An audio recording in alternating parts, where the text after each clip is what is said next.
A Bíblia Nossa de Cada Dia está começando agora e você é muito bem-vindo para nós meditarmos em mais um capítulo da Palavra do Senhor.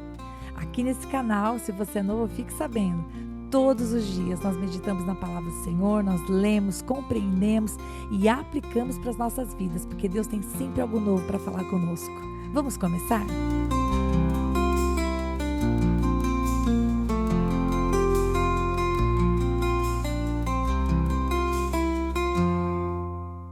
Que alegria ter você aqui novamente para nós meditarmos em mais um capítulo da Palavra do Senhor. Hoje é dia de Gênesis capítulo 25 e eu vou tentar ser breve, queridos, mas eu confesso que é muito difícil. O último capítulo que nós meditamos, o capítulo 24, o maior capítulo do livro de Gênesis, tinha um delicioso 67 versículos. E olha, que upa-lelê para conseguir fazer tudo isso, todos esses comentários em menos de 30 minutos.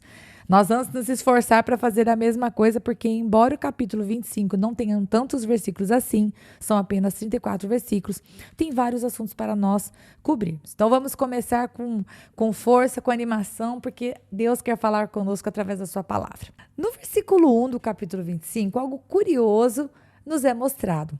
É dito para nós que Abraão casou-se com outra mulher. E da maneira como está escrito, queridos, nos dá a entender que Quetura, essa nova mulher, foi um casamento que ele teve depois do falecimento de Sara.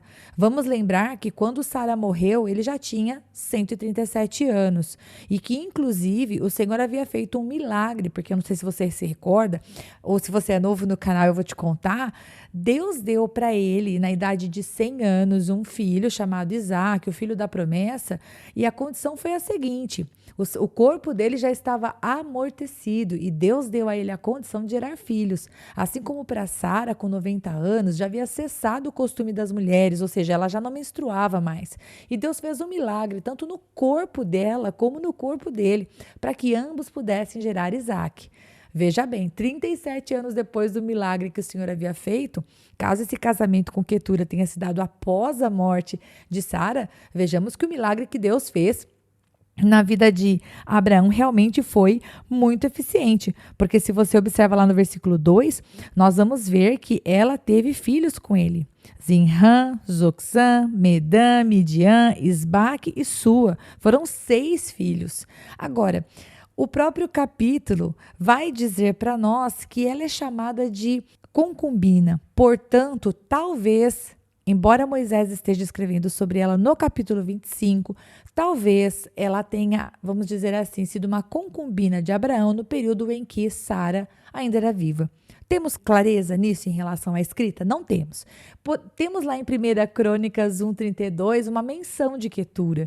Vai dizer assim, quanto aos filhos de Quetura, concubina de Abraão, esta deu à luz, e daí aparecem todos esses nomes que eu acabei de ler para você. Então, seja ela uma esposa a qual ele contraiu matrimônio após a morte de Sara, ou tenha sido ela apenas uma concubina com quem ele habitou, ele morou, ele viveu junto, teve filhos com ela enquanto Sara estava viva. O que é importante desses primeiros 6 versículos, do versículo 1 até o versículo 6, é que embora Abraão tenha tido outros filhos, como sabemos que teve Ismael, ele os presenteou, vamos falar dessa maneira, mas Moisés vai deixar claro para nós que ele, apesar de dar os presentes, ainda em vida, ele separou todos esses seus filhos, tidos com outras mulheres, do seu filho Isaac, porque em Isaac seria chamada a sua descendência. Então, ele mandou todos os seus outros filhos para as terras do Oriente. E a partir do versículo 7 até o versículo 11, o que nós vamos ver? Nós vamos ler sobre a morte de Abraão. Queridos, Abraão morreu, como diz Moisés, após uma longa velhice. Abraão morreu com 175 anos. Lembre-se, quando ele morreu com 175 anos, Isaac tinha 75 anos. E Ismael era 14 anos mais velho, ele tinha 89 anos. E eu vou mencionar Ismael aqui, porque Moisés vai dizer para nós que Isaac e Ismael vão sepultar Abraão juntos na caverna de Macpela, isso que está lá no versículo 9. Então eles vão e sepultam Abraão juntamente com Sara, onde Sara havia sido sepultada. É aquele campo que Abraão havia comprado de Efron. Muito bem.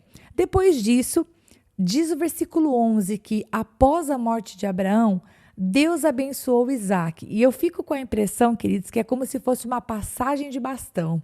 Deus foi com Abraão até o fim.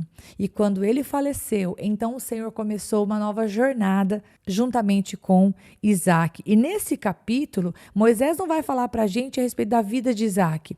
Moisés vai mencionar para nós os descendentes de Ismael, vai falar sobre os filhos que Isaque teve. Então, por isso, vamos nos concentrar porque tem algumas coisas interessantes para nós vermos.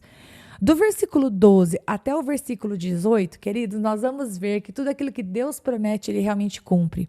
Se você tem acompanhado esse podcast, você se recorda, eu acredito que sim, que lá no capítulo 17, versículo 20, o Senhor havia dito que abençoaria Ismael e que dele viriam 12 príncipes que o Senhor, vamos dizer assim, abençoou, cuidou.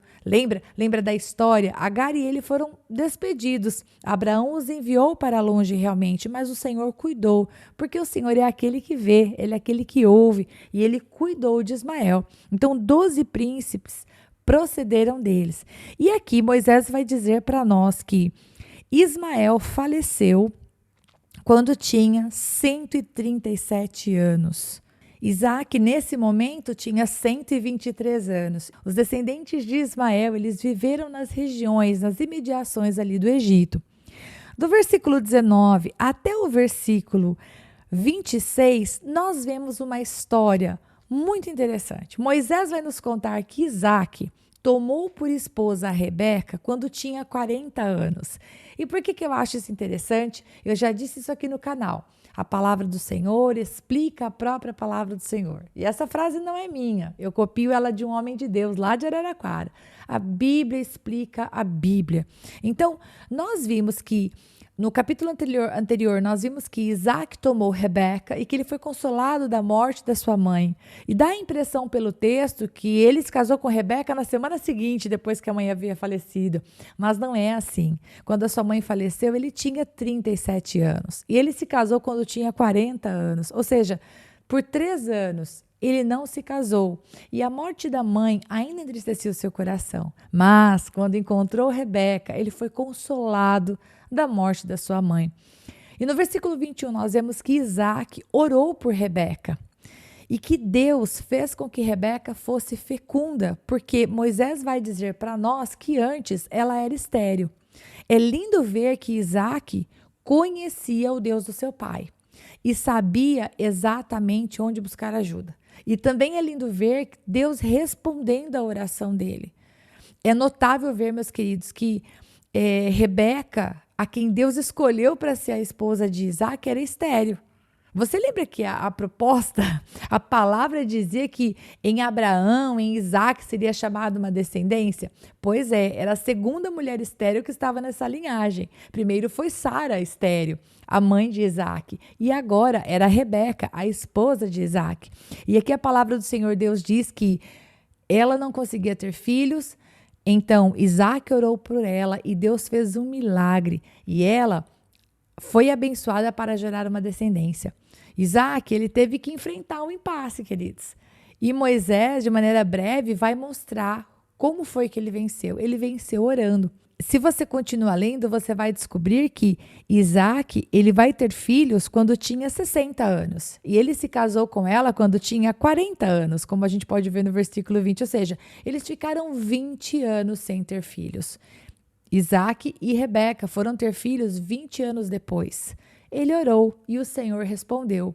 Pelo menos ao que nos indica o texto, ele não fez como seu pai. Ele aprendeu com os erros do seu pai e não os repetiu. Ele não buscou uma concubina para tentar levantar um descendente. Ele buscou o Senhor em oração.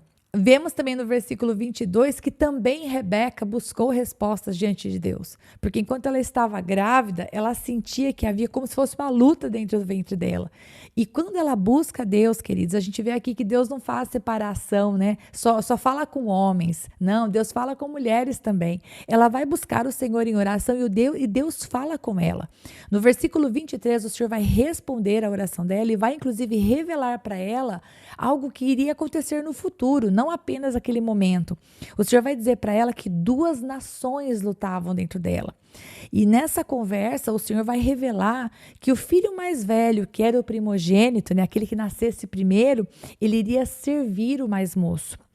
E o primeiro filho que nasceu recebeu o nome de Esaú, porque ela estava grávida de gêmeos. Então, havia 2 realmente nações dentro do seu ventre. Esaú, ele é um trocadilho hebraico para a palavra, para a expressão revestido de pelo, porque Esaú era mais peludo. E o que nasceu depois era Jacó. E recebeu o nome de Jacó por quê? Porque ele segurou o calcanhar do irmão, queridos. Aí tiveram a boa ideia de colocar o nome dele de Jacó, que significa aquele que agarra o calcanhar, que é trapaceiro, que é suplantador. A ideia é dizer que ele estava querendo puxar o irmão de volta para tomar o lugar. E falando sobre os irmãos, Oséias, o profeta Oséias, lá no capítulo 12, versículo 13, vai dizer assim: no ventre, Jacó pegou no calcanhar de seu irmão, no vigor da sua idade, lutou com Deus. Eu gosto de trazer essas referências porque você pode acompanhar outros profetas de outro momento falando da história que nós estamos meditando. Agora, Isaac tinha 60 anos quando eles nasceram, queridos. Isso que está escrito lá no versículo 26. Agora, então Abraão, quando ele tinha 60 anos, queridos, acompanhe a história, Abraão tinha 160 anos. Portanto, queridos, embora Moisés não tenha mencionado isso aqui, nós sabemos que Abraão tinha 160 anos, ou seja, ele viu os netos nascerem, porque Abraão morreu com 175, ou seja, os gêmeos tinham 15 anos quando o avô Abraão morreu. Viu como é importante a gente ler a palavra do Senhor com calma e meditando? Da maneira como está escrito, às vezes a gente pode achar que Abraão morreu sem ver os netos. Não é verdade. Abraão viu Esaú e Jacó e ele teve a alegria de ver os netos. Eles tinham 15 anos quando Abraão faleceu. E Isaac, como eu disse, ficou casado 20 anos até ter os filhos com Rebeca. E do verso 27 até o verso 34, que é o final do capítulo, aqui Moisés vai nos contar um acontecimento muito importante em relação a Esaú e Jacó, que é um pouco já do cumprimento da promessa do que Deus havia dito, que o mais moço estaria sobre o mais velho, né, teria mais direitos sobre o mais velho, mas também nós vamos ver algumas coisas bem tristes do meu ponto de vista. A palavra do Senhor vai dizer que, apesar de gêmeos, eles eram diferentes, tanto em comportamento quanto em gostos, né? Eu fico imaginando que quem tem filhos gêmeos fica querendo vesti-los igual. Eu faria isso se eu tivesse gêmeos. Mas Esaú, ele era diferente de Jacó. Esaú se tornou caçador. Moisés vai dizer que ele era um homem do campo. E já Jacó, ele era mais pacato. E Moisés vai dizer pra gente que ele morava em tendas. O pai gostava mais de Esaú. E é aqui que eu quero dizer que era triste. Moisés vai dizer que ele gostava mais de Esaú porque ele gostava de saborear a caça que geralmente Esaú caçava e fazia e cozinhava. Mas já Rebeca gostava mais de Jacó. E eu acho isso muito triste, porque, poxa vida, quando os pais eles demonstram mais apreço por um dos filhos, isso gera aquela sementinha ruim no coração, não é verdade? E daí, então, Moisés vai contar pra gente uma situação. Um dia, Esaú chegou exausto, queridos. Essa é a palavra. Ele chegou exausto do campo. E ele estava tão cansado que ele trocou o seu direito de primogenitura com o seu irmão. Por quê? Qual foi o motivo, né?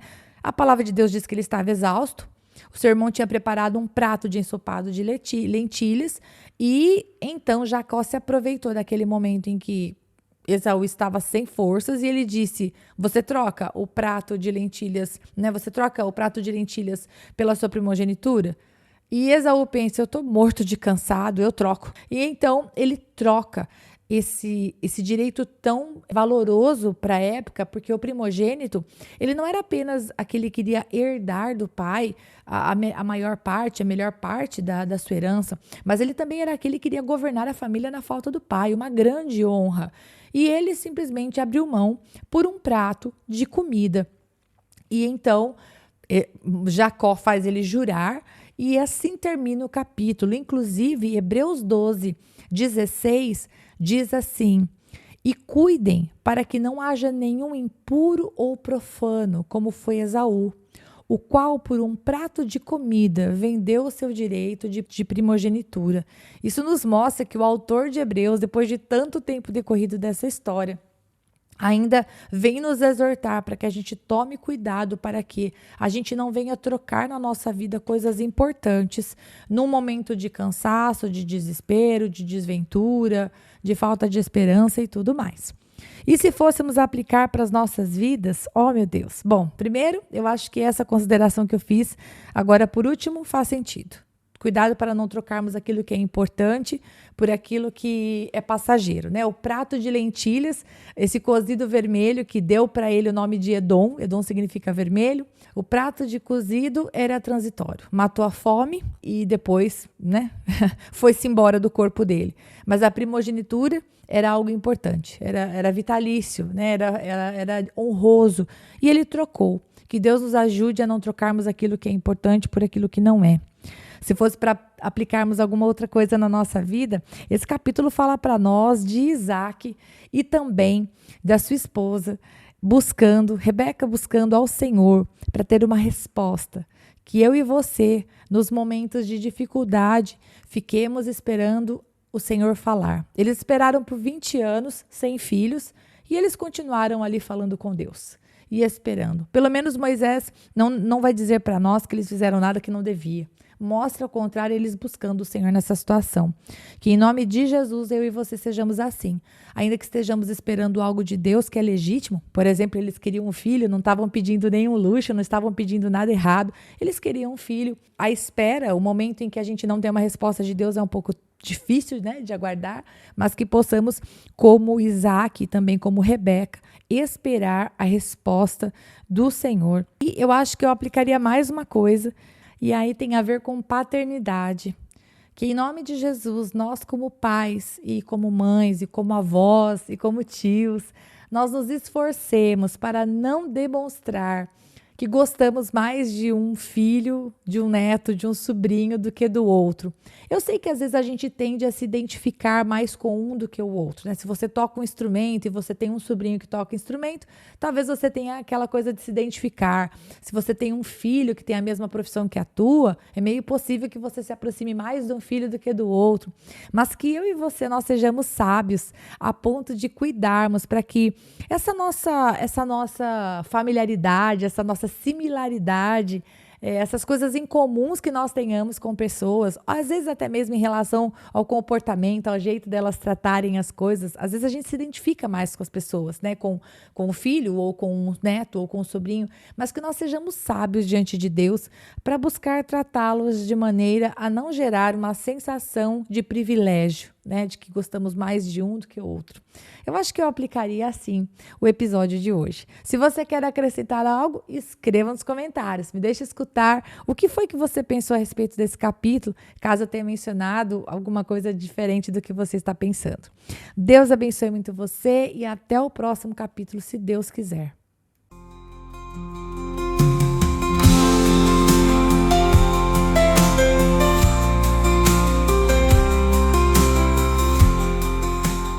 Se você ficou até agora, não vai embora não. Agora é hora de você curtir, comentar, compartilhar esta palavra, porque se ela abençoou você, ela pode abençoar outra pessoa também. E lógico, se inscreva no canal, ative o sininho, assim você não perde os próximos episódios. Deus te abençoe e até lá!